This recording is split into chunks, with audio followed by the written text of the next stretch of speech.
番組はご覧のスポンサーの提供でお送りします。Are you curious where you can watch the latest episode of Kamen Rider and Sentai every week? Well, since there is no official release, you might have to resort to alternative methods. Personally, when I search for website to watch Tokusatsu, my top priority is to safeguard my personal data. That's why I rely on SurfsharkVPN, the sponsor of today's video. With Surfshark, your online safety and privacy is paramount as it is effective at concealing your online activities through its VPN capabilities. By encrypting your internet traffic that nobody can pry into your online endeavors or track your digital whereabouts. Additionally, Surfshark enables you to virtually explore the world with a tap thanks to its ability to change your VPN address. By switching your location to anywhere in America, let's say, you can access at least over 10 Ultraman shows and movies, or explore other Toku shows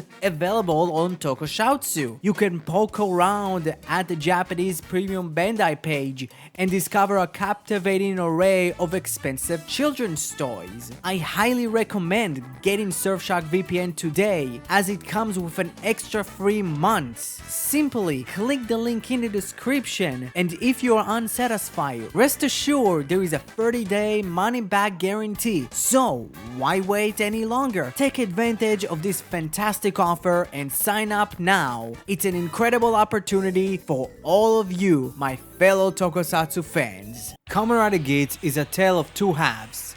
The first one being episode 1 to 25, being an absolute amazing masterful storytelling that each and every arc felt connected to each other and had this very much jointed feel to it.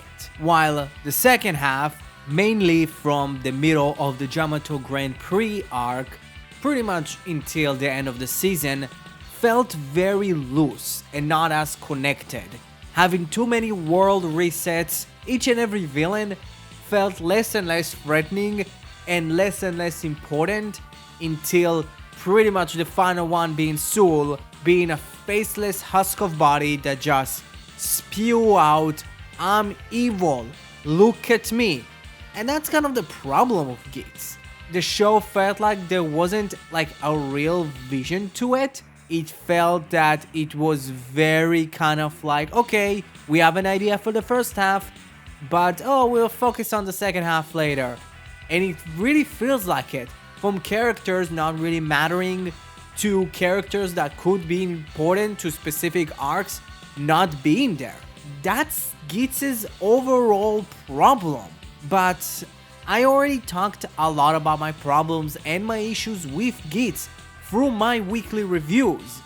But I really wanted to talk overall in depth on a lot of the characters and the show itself. So, let's start talking about it. Now, let's talk about our protagonist / titular character of our show, Kamen Rider Geats, Ikkyu Ace. Ace is an interesting one, mainly because, and you're going to hear it a lot, I really enjoyed him in the first half of the show, because he played the same role as Soji Tendo from Kabuto, which kind of made him a semi-background character to point of view characters for us as the viewers, which worked for him because if you really think about it, his type of character is, oh my god, he's so cool, isn't he?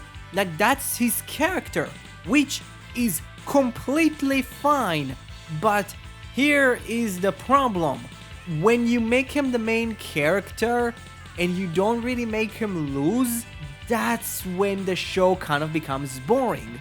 The only time that Ace really lost is when Girori forcefully eliminated him from the game, and then an episode later he had a backup plan for that. In one point he couldn't have a backup plan, and that's the problem with Ace. Ace is a cool character when the show started focusing on him way more than the rest of the cast dragged out the show. From stupendously elongating the entire thing with Mitsune being his mom and oh, let's just drag it out and drag it out until we finally discover that, yes, she is his mom and she wished for him to reincarnate each and every time until she's going to meet him. You can do it in less than 5 episodes and focus on anyone else. And that's the problem we face. When he took the spotlight from everyone, the show kind of dragged out and it became boring and it became monotonous to watch.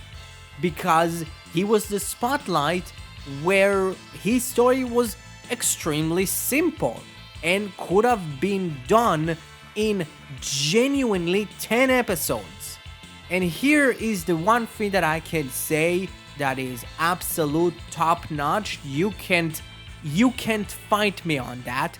And that is, if they would have hired a bad actor, everyone would absolutely hate Ace as a character. The only reason all of us love Ace as a character is because the actor has genuine charisma that no one can touch. If they would have an actor, let's say like a Takaharu, that played in a ninja, everyone would have hated Ace. So I can have all of my semi-negative critiques of Ace's character, but I can still say that yeah, his actor did a pretty damn good job and the guy has a genuine charm and charisma to him that can actually carry out the really boring parts of the show and make them at least fun.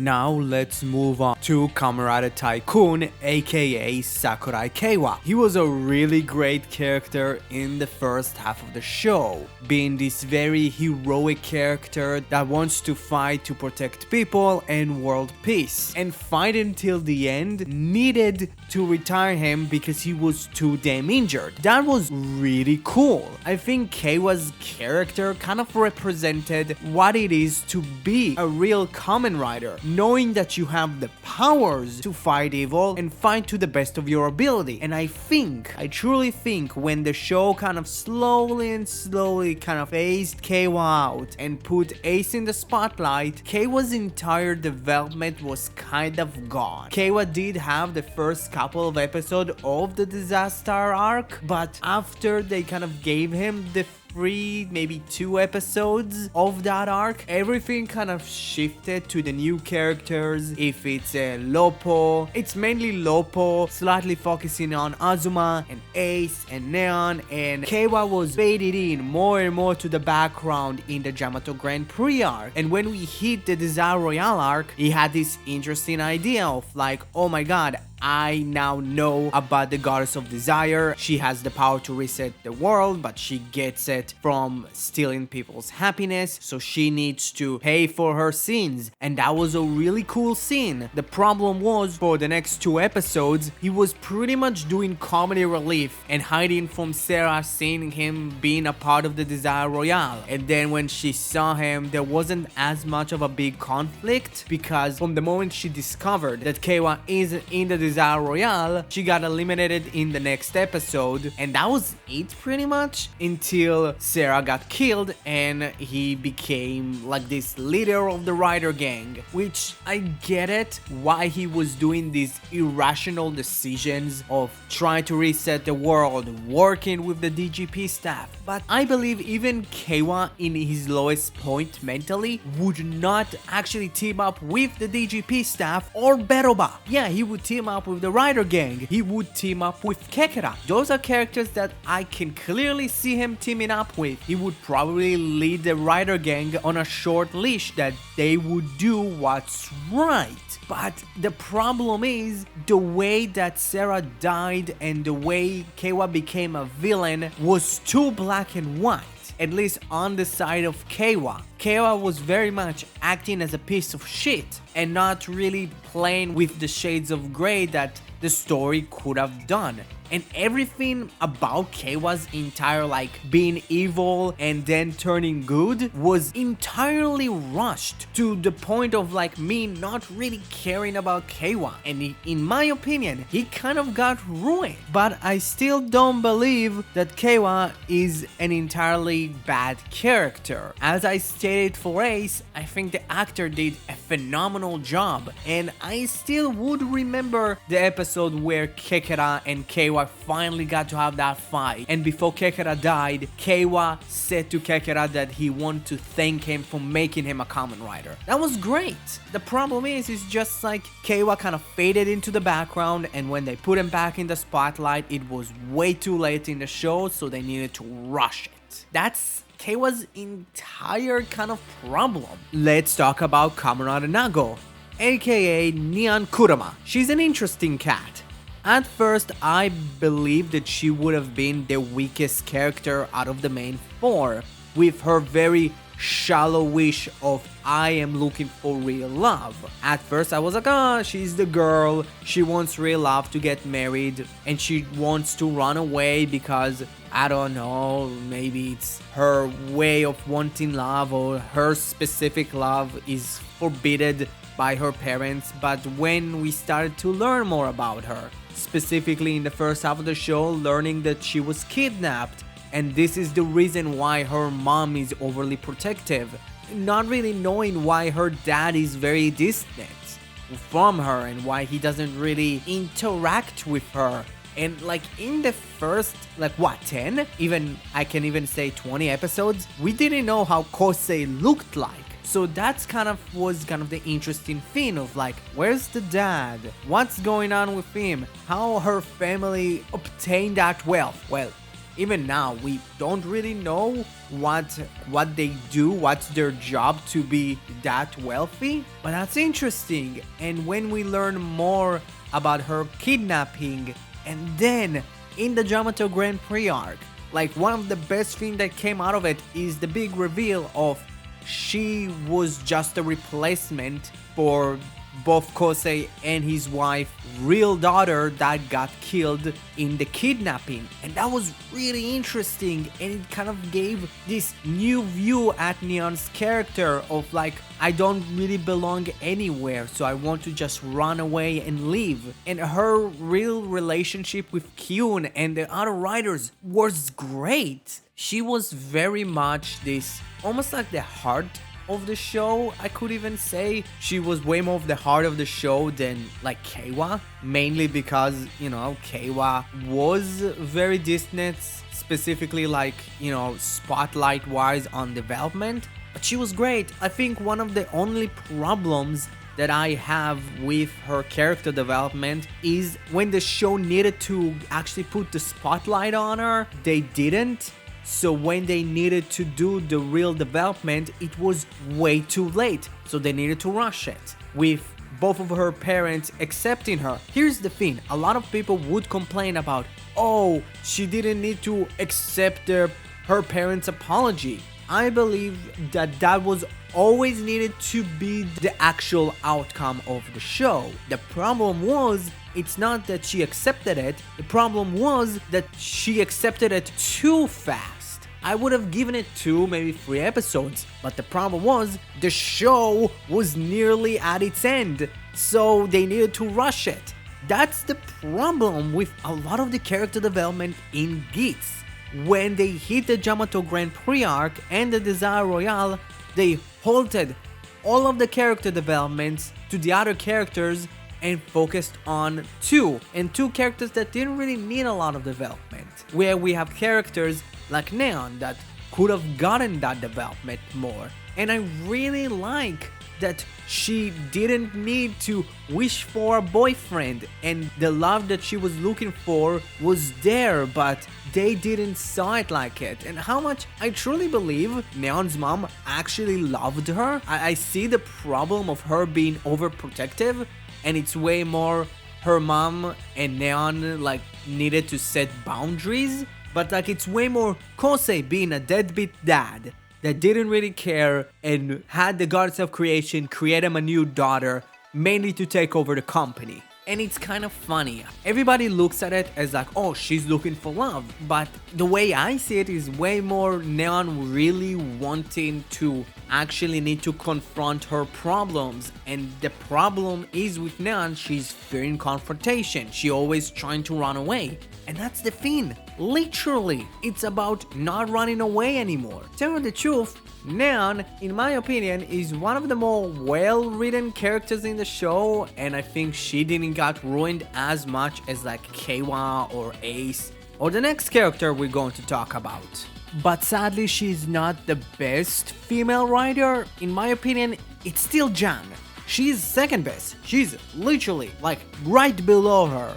Mainly because the show kind of stopped really developing her, and when it came the time for them to develop her, it was way too late, so they needed to rush it. Now to the Buffalo Boy, aka Kamen Buffa, known as Michinaga Azuma. He started out as an interesting rival to Ace, and with him dying in the second real DGP of the show and then coming back mainly because of his sheer willpower was really cool, and his quote-unquote team up with the Jyamato was an interesting idea. Alongside it, him slowly turning into a Jyamato. But this is where Azuma's biggest problem lies, and that he is literally the king of the rock pools. Nothing about his character development really felt complete. Each and every time that the show gave them something interesting, they pull it away. So nothing really feels like a complete arc, but just small little stories that semi are connected to make an arc, that in the end don't really feel fully connected. Could have been me, but his rivalry to Ace never really concluded in my opinion. He kind of died, he teamed up with the Jyamato mainly for his own good. Let's not forget, he didn't care about the Jyamato. He used the Jyamato to pretty much win and gain his powers, and that's mainly one of the biggest problem he had, and that is his unbeatable rider powers that in one point he just forgot after the Desire Royale ended, because we all know that wishes do carry out from each and every reset. So why he forgot them? And also the show that Azuma was slowly turning into a Jyamato. That's the problem with Azuma.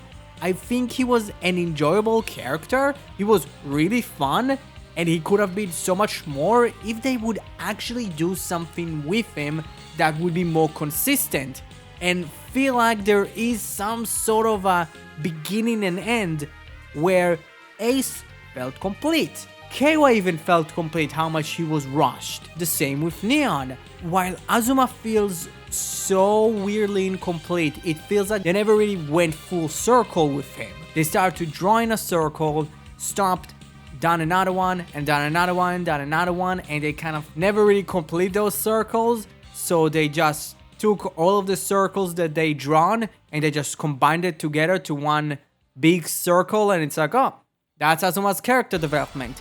I don't think he's a bad character. Again, he's still really good, but like, he's literally the weakest out of the main four.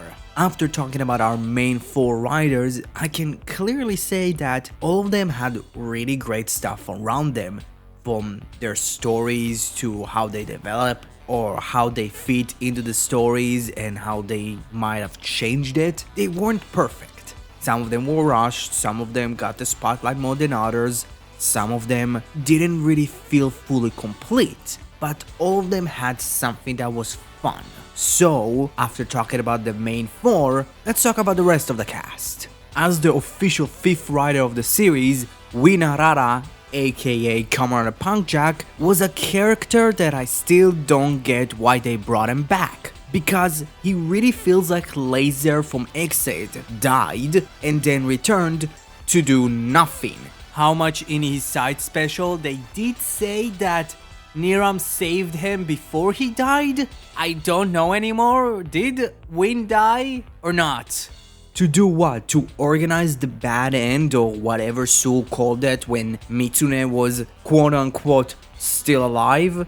And here's the thing, I like Win's character. I think Win was really fun, from his first appearance in the tag team game, and then his entire trying to sabotage Ace and trying to eliminate him in the conspiracy arc, and then turning on Girori after understanding that, I'm not doing the right thing, and also Girori is pretty much backstabbing me by telling me that, oh, now you need to win the game to retrieve your memories, pretty much losing my job that I kind of gained via nepotism. I still really like Win, but from his return, he didn't do anything than just have scenes when he exposited about Ace and what's his deal. But it doesn't mean that his side special wasn't one of the best things Geats actually had. It was genuinely fun and was actually something that is really cool, and that is the show talking about the backstage element of the DGP, something that the show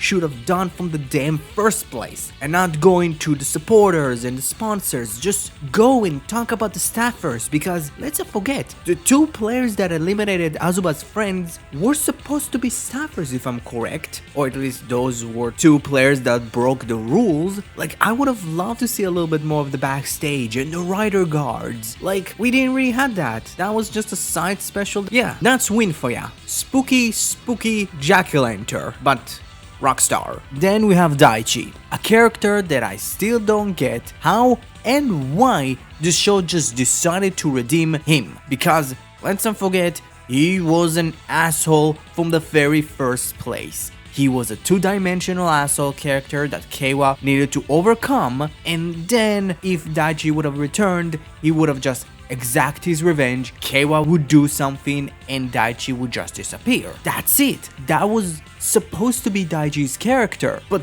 the difference is they redeemed them and did nothing about it. We never really learned about Daichi. We started to learn about Daichi already halfway through his redemption arc. Not even halfway through, like he already saved Sarah, so he was basically redeemed, and like Kara was like, yeah, I'm fine with you. You literally acted out a revenge plot to kill my sister because you were acting like a damn asshole, and the other players in the disaster arc pretty much decided to eliminate you. It's your fault, buddy. I don't know, like Daichi could have been an interesting character to redeem if we would have known something about him. We didn't know jack shit before he started talking to Keiwa after he was already redeemed and tried to save Sarah twice. I don't know, maybe it's me and I just don't get Daichi's character, but I believe he was useless. He could have been so many more things. He could have been at least more developed than just being a two-dimensional character disguising itself as a 3D one. I think he's the weakest character out of the damn main cast. And it's weird to say that he's a part of the main cast, good enough to be in the damn final stage show. But fine, do whatever you want, Yuya. And then there is Chirami. She is an interesting character. Her being a creation of the goddess of creation mainly served to replace her when she's pretty much done. That's it. I don't know, Chirami is a character I don't really have a lot of actual strong feelings if it's negative or even positive. It's kind of like, she's there, she exists, and I think that's it. I don't know. It's weird, but fine. And it was an interesting idea making her and Ace brother and sister, but there wasn't really this brother and sister feeling when they're talking. I felt it way more when Ace was talking to Neon. So it's like, I don't know really what to say about Chirami. She was just a character that was there, that could have been slightly better, and sometimes, gosh, poor actress, because some of the time they directed her, they just took the best shot that the director at that time wanted to do, because sometimes she's screaming in emotion and she's sad and it just feels weirdly forced. I don't know if it's a problem with the actress or the direction. Mainly the direction. I don't believe it's a problem with the actress, because sometimes she can do better, but it's very kind of oh, that doesn't sound good. You might have maybe needed to do another take. I don't know, that's Tsumuri for ya. I never really had any feeling towards her. I don't hate her, but Goth Tsumuri is for the win.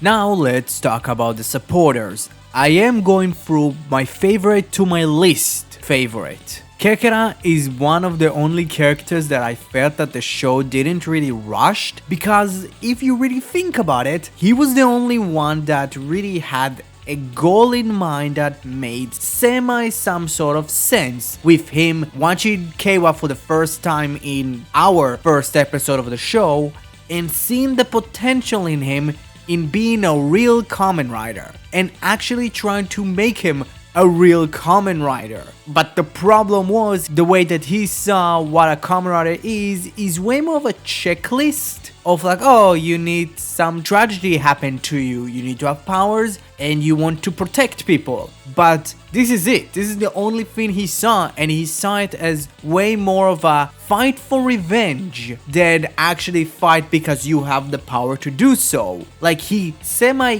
got the idea of a Kamen Rider being a man that's filled with sorrow that hides it behind a mask, but it's way more than that. He looked at it in the most shallow water possible, which was great. He was a great foil to Keiwa, but the only thing I wished for is him actually being way more like butting heads with Keiwa than just one episode, which was great, but I just wish we had more of them interacting as way more kind of like battling their own ideology of what is a Kamen Rider. And you know what, I could say it. Kekera is the best damn character in the show. Like, I don't know, maybe it's me resonating with Kekera, being that type of fan once, but seeing what is really a Kamen Rider now as an adult, I don't know, I just like really grew attached to Kekera. I actually really enjoyed him. To tell you the truth, I almost bought that premium laser rays buckle, but I was like, oh no, I'm not buying that, because you, for some odd reason, don't get the premium black cards with it. Why the fuck it's a pre-order bonus? Can you tell me? Bandai? So yeah, Kekera is the best character in Kamen Rider Geats. Fight me. Kyuun was an interesting one.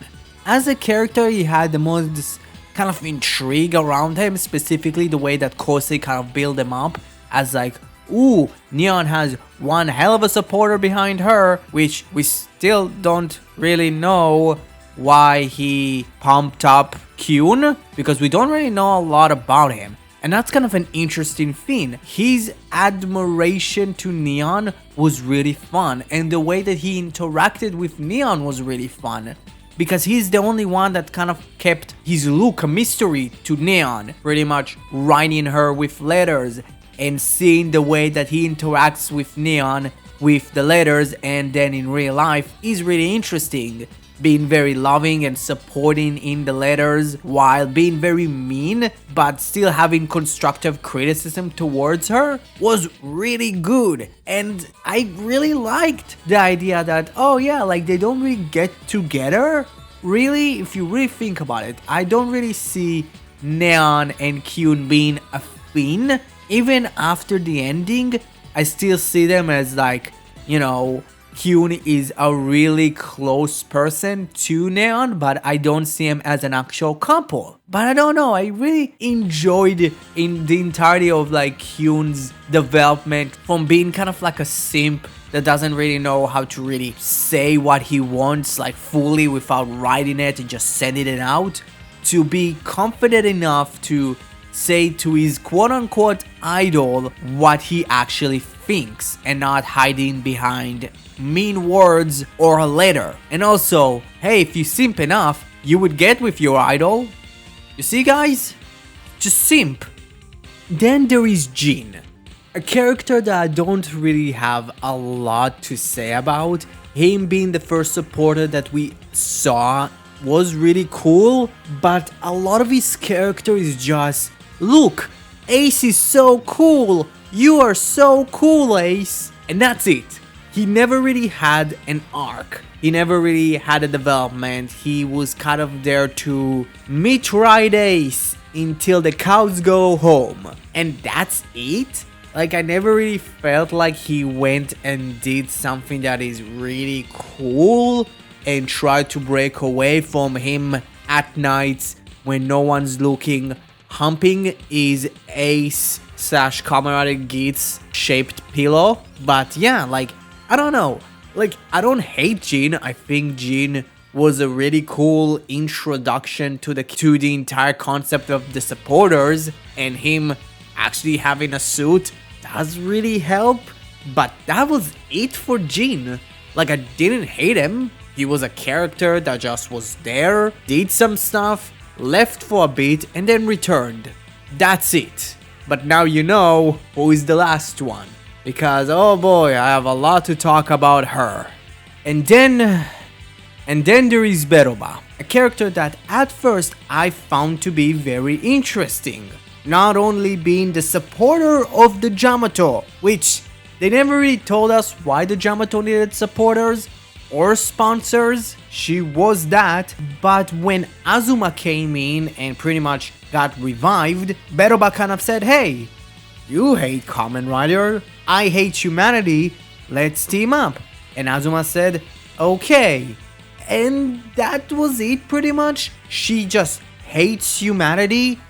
We don't really know why she's so intrigued by despair, really. I think it is kind of interesting that we never learned that, but in one point in the show, she slowly just turns into a plot device to give someone a power-up, or just, hey, be there to just extend her leg and someone would trip on it. That's it.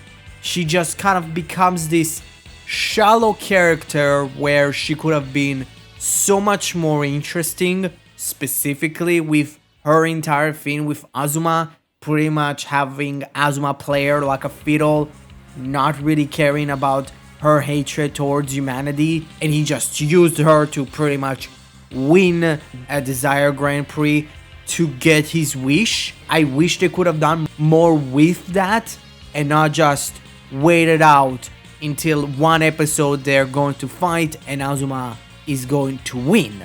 I don't know, like, I think Beroba as a character slowly got ruined as she kind of stayed in the show, where I think she needed to live with Kyuun and Ziin, where Kekera kind of was great staying in the past because he's so integral to Keiwa's story, while Beroba is not.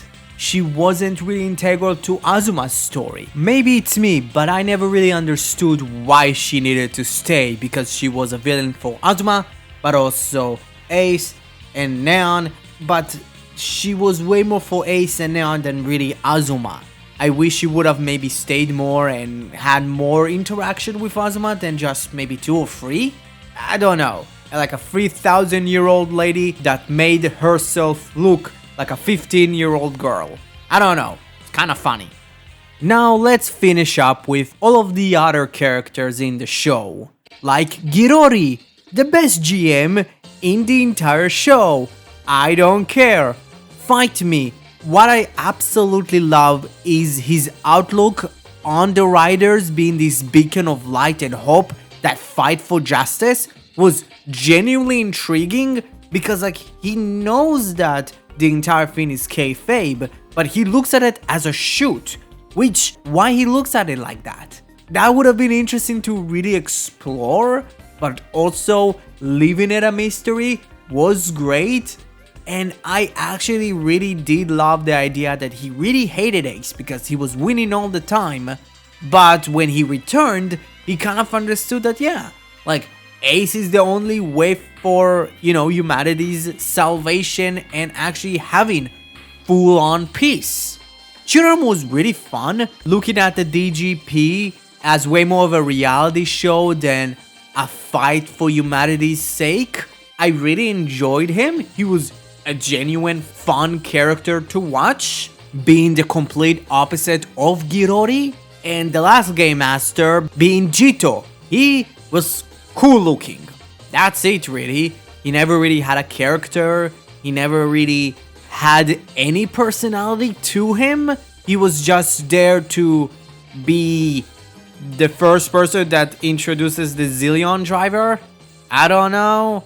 He was just there, but he looked cool. Yeah. Niram is the stupidest character in the show. He started off interesting, but when slowly and slowly we got to know his character, we discovered that he is the stupidest character in the show, from letting Azuma leave and take over the DGP and not even trying to recruit new riders into the DGP or even staffers to help them to bring back their stolen Vision driver, because this is their reality, is fucking dumb.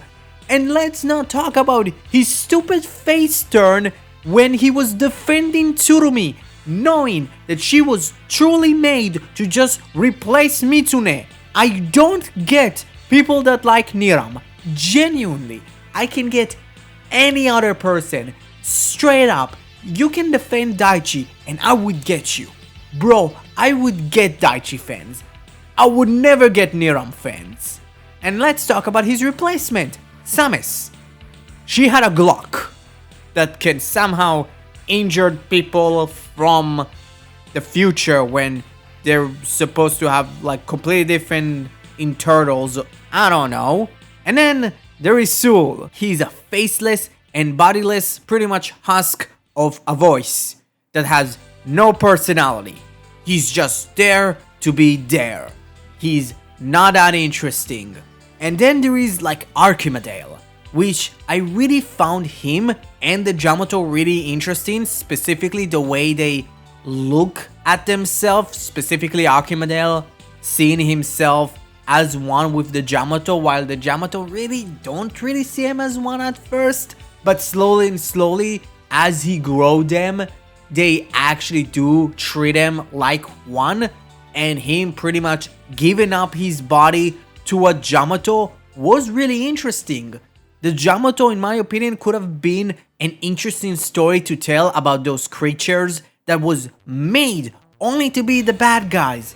But as the game evolve and as they gain more and more knowledge and they continue to evolve from pretty much like basically just minions to things that can talk, creating their own language, you know, actually copying people's appearance, it could have been interesting to kind of like evolve them more, maybe to create new humans, maybe have them like talk fully in Japanese, maybe wanting coexistence, maybe do kind of like a cool Civil War thing in the Jyamato Grand Prix arc, where one half of the Jyamato really wants to live with humans while the other wants to surpass humans and be the dominant species. They could have done that, but they didn't.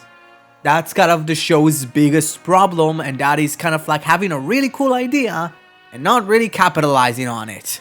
And that's the story of the entire show. At the first half, you can clearly see they cared about the entire idea of each and every DGP having a different theming. And from the Jyamato Grand Prix arc, they kind of ditched it, not really focusing on the Jyamato, while in the Desire Royale arc, we have 5 riders. 6. Sarah, that was, I thought, meant to die there, that was too weak, and also not having an actual buckle, they just gave her the claw buckle. Daichi, Neon, and Keiwa kind of being on the same level, and they kind of can alternate. Ace being super strong and super fast, and Azuma having literal rider punches and rider kick can bounce off of him. That's the big battle royale. That's the thing that, remember, let's not forget, when a lot of the first information about the show came out, they really talked about a battle royale. They mentioned Fortnite, they mentioned Apex, they mentioned kind of PvP kind of types of games, where we got an arc that was supposed to be a battle royale, but really wasn't a battle royale. Like, it's not Ryuki. Ryuki was an actual battle royale. This one was just XA2, but just not as good because they didn't really done a lot of character development. But that Geats for ya. Everything, at least visually and even music-wise, was great. I enjoyed the opening, how much a lot of the female vocals is one of the things that I didn't like. which is very weird because I see a lot of the opposite opinions about the Shinen no Kaza part, but I'm a Shinen no Kaza fan, so it's like not really fair. I really like the suits, how much they were really uniformed, and the only difference between each and every rider is the mask, which helps a lot of retools, how much they didn't really do a lot of them, or at least they didn't really do a lot of the original 4 main riders. They could have done a lot more with that. I really like the armed buckle, pretty much reusing a lot of old props. I love the main buckles. Even like the super forms, using past armor to pretty much kit bash it, was really cool. If you wouldn't tell me that Bujin's sword is a complete retool, I would not really believe ya. I think Fantasy really looked cool. I wish that Poison Rage was an actual form for Buffa, because this one is also a complete retool. They could have done that in the show. What's your problem? And I really like the gimmicks and the Desire Driver. And I think the Desire Driver looks really cool. I am totally buying one. I think when the time that this video is going to be out, I'm probably going to buy it, because it's actually really cool looking and the gimmick is really cool. I just wish maybe specific buckles would have been used more, like the Power Builder buckle, which Ace used it for a bit and no one else used it. It's like, come on, you could have at least give it to like Neon or like Azuma, characters that really need some sort of an upgrade, because Twin Command was way more Tycoon upgrade than even an Ace or an Azuma upgrade, because he's the one that actually got like a completely new helmet, which was really cool. So yeah, overall, my thought about Geats is a show that started really well, and when the show kind of continues off, it dipped in quality, mainly because of the show's lack of inability to actually take a specific subject and take a specific theming and actually capitalizing on it. So, for all of you that watched this video, what did you thought about Geats? Overall, comment below, let me know. Thanks Surfshark for supporting my channel. Thank you very much. Have a great rest of your day.